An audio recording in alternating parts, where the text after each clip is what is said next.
Assalamualaikum warahmatullahi wabarakatuh. Di sini kami akan mempresentasikan hasil dari kerja kami dengan tema konsolidasi dengan akuisisi pada nilai tercatat ekuitas.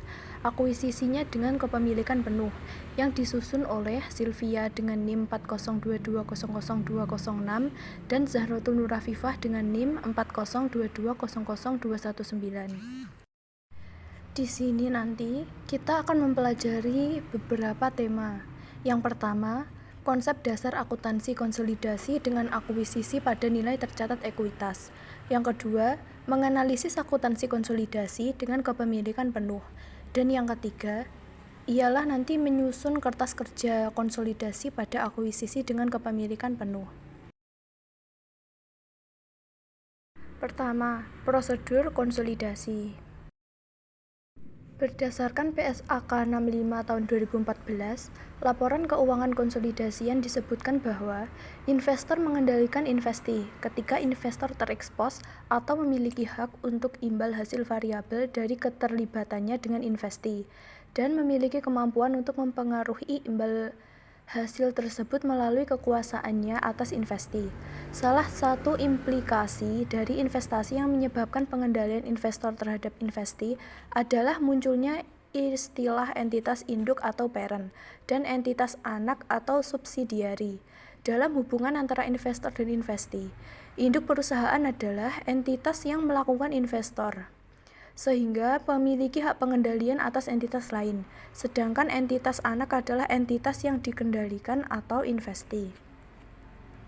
Konsolidasi laporan keuangan merupakan proses penggabungan dua atau lebih laporan keuangan yang dimiliki oleh dua atau lebih entitas, sehingga menjadi sebuah laporan keuangan utuh dan menyeluruh yang mencerminkan semua hasil operasional, arus kas, dan posisi keuangan entitas-entitas tersebut seluruhnya, baik pada laporan keuangan konsolidasian maupun laporan keuangan terpisah harus mengikuti prinsip-prinsip akuntansi yang diterima secara umum menurut standar akuntansi keuangan SAK. Menurut PSAK 65 tahun 2014, prosedur laporan keuangan konsolidasian adalah: yang pertama, menggabungkan aset, liabilitas, ekuitas, penghasilan, beban, dan arus kas sejenis dari entitas induk dan entitas anaknya. Yang kedua, mengeliminasikan jumlah tercatat dari investasi entitas induk pada setiap entitas anak dan bagian entitas induk pada ekuitas setiap entitas anak. Yang ketiga, mengeliminasikan secara penuh aset dan liabilitas, ekuitas, penghasilan, beban, dan arus kas dalam intrakelompok usaha terkait dengan transaksi antar entitas dalam kelompok usaha. Slide selanjutnya adalah akuntansi dengan kepemilikan penuh. PSAK 65 tahun 2014 menyatakan bahwa entitas induk mengkonsolidasikan entitas anak dari tanggal diperolehnya pengendalian sampai tanggal hilangnya pengendalian atas entitas induk atas entitas anak tersebut. Pada bagian ini akan dibahas proses konsolidasi sesaat setelah akuisisi atas seluruh kepemilikan entitas anak. Sebagai contoh, kita akan menggunakan PT Nusantara yang melakukan akuisisi atas seluruh saham yang dimiliki oleh PT Andalas pada 1 Januari tahun 2015. Nah, pada contoh pertama ini, PT Nusantara membeli seluruh saham PT Andalas seharga 1.200.000.000. Pada saat dilakukan akuisisi, diketahui pula bahwa nilai wajar dari aset dan liabilitas PT Andalas adalah sama dengan nilai tercatatnya, seperti yang ditampilkan pada gambar 3.1. Nilai tercatat dari seluruh ekuitas PT Andalas adalah 1.200.000.000, sehingga nilai investasi yang dikeluarkan oleh PT Nusantara sama dengan nilai tercatat dari seluruh saham yang diperoleh sebagai gambaran. Transaksi akuisisi PT Nusantara terhadap PT Andalas ditunjukkan pada skema berikut. Nilai akuisisi dan nilai wajar KNP yaitu 1.200.000.000. Nilai tercatat aset bersih PT Andalas pada saham biasanya 800 juta, saham laba 400 juta. Jadi total nilai tercatat aset bersihnya 1.200.000.000 yang diketahui selisihnya 0. Selanjutnya, dari tabel tersebut dapat dilihat jika itu adalah laporan posisi keuangan PT Nusantara dan PT Andalas per 1 Januari 2015 sesaat setelah kombinasi bisnis. PT Nusantara akan mencatat transaksi akuisisi PT Andalas dengan jurnal berikut ini. Pada tanggal 1 Januari 2015 diketahui investasi pada PT Andalas 1.200.000.000 dan kasnya 1.200.000.000. Selanjutnya pada gambar 3.2 yaitu laporan posisi keuangan PT Nusantara dan PT Andalas setelah transaksi akan tampak seperti yang ditunjukkan. Dapat dilihat dari tabel, itu merupakan laporan posisi keuangan PT Nusantara dan PT Andalas setelah dilakukannya akuisisi. Dapat diketahui jika total aset PT Nusantara yaitu 7 miliar dan total aset PT Andalas yaitu 200 juta. Dan total liabilitas dan ekuitas PT Nusantara yaitu 7 miliar dan total liabilitas dan ekuitas PT Andalas yaitu 2 miliar. Dari gambar di atas, dapat dilihat bahwa tidak terdapat perbedaan laporan posisi keuangan milik PT Andalas, sedangkan laporan posisi keuangan milik PT Nusantara menunjukkan sedikit perubahan, yaitu berkurangnya saldo kas sejumlah 1.200.000, serta munculnya akun baru investasi pada PT Andalas dengan jumlah yang sama. Hal ini juga menginformasikan bahwa transaksi akuisisi suatu entitas merupakan transaksi perusahaan investor dengan pemilik sebelumnya perusahaan investi, sehingga kas yang dibayarkan PT Nusantara atas akuisisi ini dibayarkan kepada pemilik PT Andalas sebelumnya, bukan kepada PT Andalas. Selanjutnya, subtema ketiga yang akan kita bahas adalah kertas kerja konsolidasi. Untuk memperoleh laporan keuangan konsolidasian PT Nusantara dan PT Andalas sesaat setelah transaksi akuisisi ini, kita dapat menggunakan bantuan kertas kerja yang telah dijelaskan pada bagian sebelumnya. Pada tabel 3.2 menunjukkan kertas kerja konsolidasian untuk laporan posisi keuangan PT Nusantara dan PT Andalas. Dua kolom pertama dari kertas kerja pada label 3.2 adalah saldo yang diperoleh dari laporan posisi keuangan PT Nusantara dan PT Andalas, seperti yang ditunjukkan pada tabel 3.2. Saldo untuk setiap perusahaan ditempatkan berdampingan untuk memudahkan proses konsolidasi. Jika terdapat lebih dari satu entitas anak yang akan dikonsolidasikan, dapat ditambahkan kolom lainnya untuk entitas anak tersebut. Pada tabel 3.2 tersebut, ini merupakan gambar kertas kerja konsolidasian sesaat setelah kombinasi bisnis. Dapat diperoleh jika neraca saldo total asetnya PT Nusantara yaitu 7 miliar dan PT Andalas 2 miliar. Serta jurnal eliminasinya 0 dan konsolidasiannya 7.800.000.000. Nah, pada tabel ini merupakan tabel terusan dari kertas kerja konsolidasian pada tabel 3.2 tersebut. Jadi, total kredit di PT Nusantara neraca saldonya 7 miliar dan PT Andalas 2 miliar. Jurnal eliminasinya 1.200.000.000 masuk ke debit dan kreditnya 1.200.000.000 serta konsolidasiannya 7.800.000.000. Selanjutnya, kita akan membahas tentang jurnal eliminasi. Berdasarkan kertas kerja yang disajikan pada tabel 3.2, satu-satunya jurnal eliminasi yang diperlukan untuk menghapus akun investasi pada PT Andalas dan menghapus akun-akun ekuitas entitas akan ditujukan pada jurnal berikut ini, yaitu saham biasa PT Andalas 800 juta, saldo labanya 400 juta, dan investasi pada PT Andalas 1.200.000.000. Ini untuk mengeliminasi ekuitas entitas anak. Jurnal ini hanya dibuat pada kertas kerja konsolidasian saja, bukan pada buku setiap perusahaan.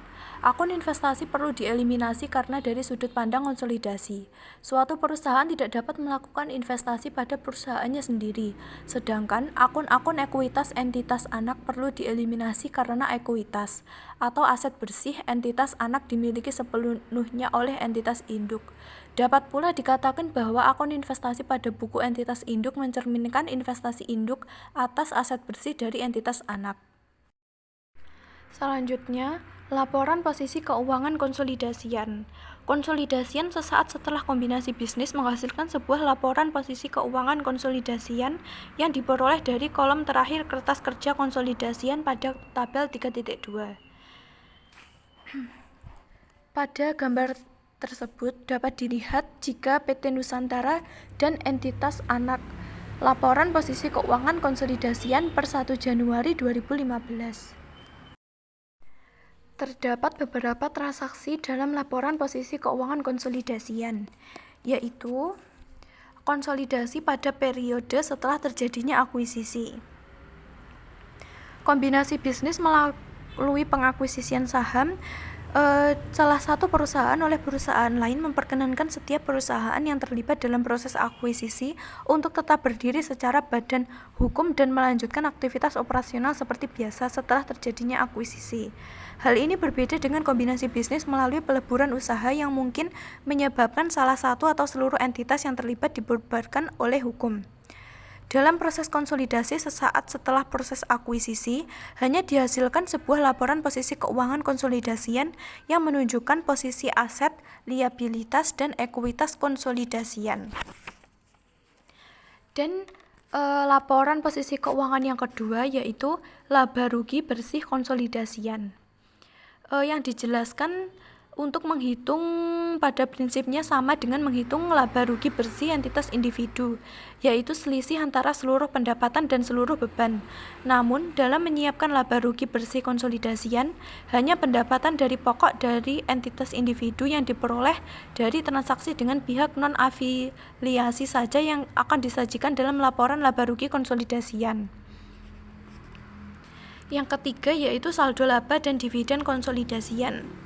Dividen konsolidasian merupakan dividen yang dibayarkan kepada pemilik entitas konsolidasi secara keseluruhan. Dividen yang dibayarkan entitas anak kepada entitas induk tidak dianggap sebagai pembayaran dividen konsolidasi dan perlu dieliminasi dalam kertas kerja konsolidasian. Dan yang keempat adalah kertas kerja konsolidasian. Pada periode selanjutnya setelah terjadinya akuisisi juga dapat menggunakan alat bantu kertas kerja konsolidasian seperti yang ditunjukkan pada bagian sebelumnya. Hanya yang membedakan kertas kerja konsolidasian setelah terjadinya akuisisi setidaknya memiliki 3 bagian utama, yakni bagian laba rugi, saldo laba, dan bagian laporan posisi keuangan. Selanjutnya, kita akan membahas konsolidasi setelah terjadinya akuisisi. Konsolidasi pada akhir tahun akuisisi. Pada tabel tersebut dapat dilihat jika itu merupakan neraca saldo PT Nusantara dan PT Andalas per 31 Desember 2015. Selanjutnya, dapat diketahui jika PT Nusantara 13 miliar masuk ke debit dan 13 miliar masuk ke kredit, serta PT Andalas 3 miliar masuk ke debit dan 3 miliar masuk ke kredit. Baik, saya akan melanjutkan penjelasan tentang konsolidasi setelah terjadinya akuisisi pada neraca saldo PT Nusantara dan PT Andalas per tanggal 30 Desember 2015. Dari tabel di atas dapat disimpulkan bahwa selama tahun berjalan PT Nusantara mengumumkan dan membagikan dividen sebesar 300 juta, sedangkan PT Andalas mengumumkan dan membagikan dividen sebesar 50 juta. PT Nusantara sebagai entitas yang memiliki PT Andalas akan mencatat transaksi terkait penerimaan dividen dari entitas anak sebagai berikut. Pada periode tanggal 31 Desember 2015, mencatat penerimaan dividen dari PT Andalas kas sebesar 50 juta pada debit, investasi pada PT Andalas kredit 50 juta. Selain itu, selama tahun berjalan PT Andalas melaporkan perolehan laba bersih sebesar 200 juta yang dapat dihitung dari penjumlahan seluruh pendapatan dikurangi seluruh beban yang dilaporkan. Atas laba bersih yang dilaporkan ini, PT Nusantara selaku pemilik dapat mengakui perolehan pendapatan sebesar porsi kepemilikan atas PT Andalas yang dihitung berdasarkan metode ekuitas berikut ini. Pada periode 31 Desember 2015, mencatat pengakuan penghasilan dari PT Andalas, investasi pada PT Andalas, debit 200 juta, kredit bagian laba atas PT Andalas 200 juta. Pada saat penyusunan laporan keuangan konsolidasian, baik transaksi terkait pembagian dividen oleh entitas anak kepada entitas induk maupun transaksi terkait pengakuan penghasilan dari entitas anak akan dieliminasi. Transaksi pembagian dividen perlu dieliminasikan karena dari sudut pandang konsolidasi tidak ada dividen yang dibagikan. Karena penyerahan dividen dari entitas anak kepada entitas induk tidak menyebabkan keluarnya sumber daya keuangan dari perusahaan konsolidasian. Begitu pula pengakuan penghasilan investasi atas laba yang diumumkan oleh entitas anak tidak dapat diakui dari sudut pandang entitas konsolidasian. Jurnal eliminasi yang dibuat mengeliminasi segala pengakuan penghasilan investasi pada buku entitas induk serta mengeliminasikan bagian dividen entitas induk yang diumumkan oleh entitas anak selama periode berjalan. Berdasarkan tabel 3.5 di bawah ini menunjukkan perhitungan jurnal eliminasi pada tahun pertama setelah akuisisi yang perlu dibuat oleh PT Nusantara atas pengakuisisian PT Andalas. Berdasarkan tabel 3.5, jurnal eliminasi pertama untuk penyusunan laporan keuangan konsolidasian PT Nusantara dan entitas anak pada akhir tahun terjadinya akuisisi adalah mengeliminasi pengakuan penghasilan dari PT Andalas. Pada jurnal di atas, sisi debit adalah pendapatan investasi dari PT Andalas untuk menghapuskan akun yang sama yang diakui oleh PT Nusantara ketika mengakui bagian laba atas entitas anak. Sedangkan pada sisi kredit dieliminasikan terhadap akun dividen diumumkan yang merupakan pencatatan oleh PT Andalas ketika melakukan pengumuman pembayaran dividen, serta akun investasi pada PT Andalas yang merupakan nilai bersih perubahan pada investasi milik PT Nusantara dari pengakuan penghasilan dan penerimaan dividen. Selanjutnya yaitu mengeliminasi saldo awal investasi. Dapat dilihat jurnal ini mengkreditkan akun investasi untuk menghapuskan saldo awal investasi entitas induk pada entitas anak. Dari sudut pandang konsolidasian tidak ada investasi entitas induk pada entitas anak yang dicatat. Sedangkan pada sisi debit dihapuskan ekuitas milik entitas anak, yaitu saham biasa dan saldo laba atas saldo awal akun-akun tersebut. Selanjutnya yaitu tabel 3.6 kertas kerja konsolidasian untuk laporan keuangan PT Nusantara.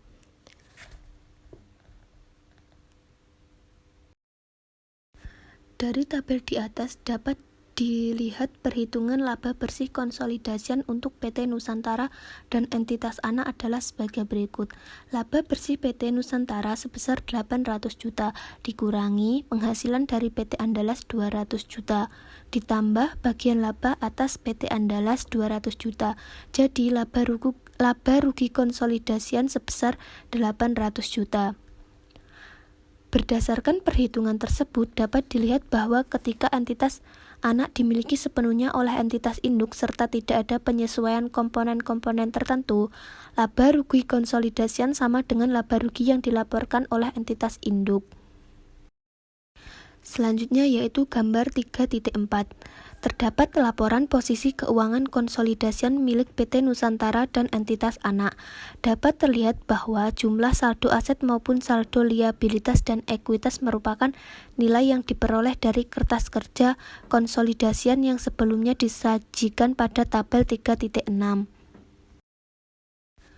Selanjutnya yaitu konsolidasi pada periode setelah akuisisi pada neraca saldo tahun 2016. Selama periode berjalan, PT Nusantara akan mencatat jurnal-jurnal berikut ini, yakni untuk mengakui dividen yang dibagikan oleh PT Andalas.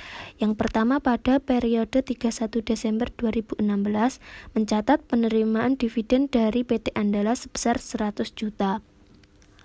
Selain itu, selama tahun berjalan, PT Andalas melaporkan perolehan laba bersih sebesar 250 juta. Atas laba bersih yang dilaporkan ini, PT Nusantara sebagai pemilik dapat mengakui perolehan pendapatan sebesar porsi kepemilikan atas PT Andalas berdasarkan metode ekuitas. Selanjutnya yaitu tabel 3.8 di bawah ini menunjukkan perhitungan eliminasi untuk proses konsolidasi laporan keuangan milik PT Nusantara atas akuisisi seluruh kepemilikan PT Andalas untuk tahun kedua setelah pengakuisisian. Sehingga untuk tujuan konsolidasi, jurnal-jurnal eliminasi yang perlu disiapkan untuk tahun 2016 mirip dengan jurnal eliminasi yang dibuat pada tahun 2015, yaitu pertama, jurnal untuk mengeliminasi pengakuan penghasilan dari PT Andalas dan dividen yang dibayarkan oleh PT Andalas. Yang kedua yaitu jurnal eliminasi lain yang perlu dibuat adalah jurnal untuk menghapus kepemilikan PT Nusantara atau entitas induk atas PT Andalas atau entitas anak serta ekuitas atau aset bersih dari PT Andalas pada awal periode konsolidasi. Dari tabel di atas dapat dilihat bahwa saldo laba untuk tahun 2016 adalah sebesar 550 juta atau naik sebesar 150 juta dari posisi awal ketika dilakukan akuisisi. Kenaikan saldo laba yang juga mencerminkan kenaikan nilai investasi pada PT Andalas merupakan dampak operasi pada tahun sebelumnya dan telah ditunjukkan dalam pelaporan periode sebelumnya. Secara keseluruhan, prosedur penyusunan laporan keuangan konsolidasian PT Nusantara dan entitas anak untuk periode 2016 dapat dilihat pada kertas kerja konsolidasi yang disajikan pada tabel 3.9 di bawah ini. Pada tabel 3.9, perhitungan laba bersih konsolidasian untuk PT Nusantara dan entitas anak adalah sebagai berikut. Laba bersih PT Nusantara sebesar 1 miliar, dikurangi penghasilan dari PT Andalas 250 juta, ditambah bagian atas laba rugi PT Andalas sebesar 250 juta. Jadi, laba rugi konsolidasian sebesar 1 miliar. Berdasarkan perhitungan tersebut, dapat dilihat bahwa ketika entitas anak dimiliki sepenuhnya oleh entitas induk serta tidak ada penyesuaian komponen-komponen tertentu. Dan yang terakhir yaitu pada gambar 3.5, tampak laporan posisi keuangan konsolidasian milik PT Nusantara dan entitas anak. Dapat terlihat bahwa jumlah saldo aset maupun saldo liabilitas dan ekuitas merupakan nilai yang diperoleh dari kertas kerja konsolidasian yang sebelumnya disajikan pada tabel 3.9. Cukup sekian presentasi dari kelompok kami. Apabila ada kurang lebihnya mohon maaf. Wassalamualaikum warahmatullahi wabarakatuh.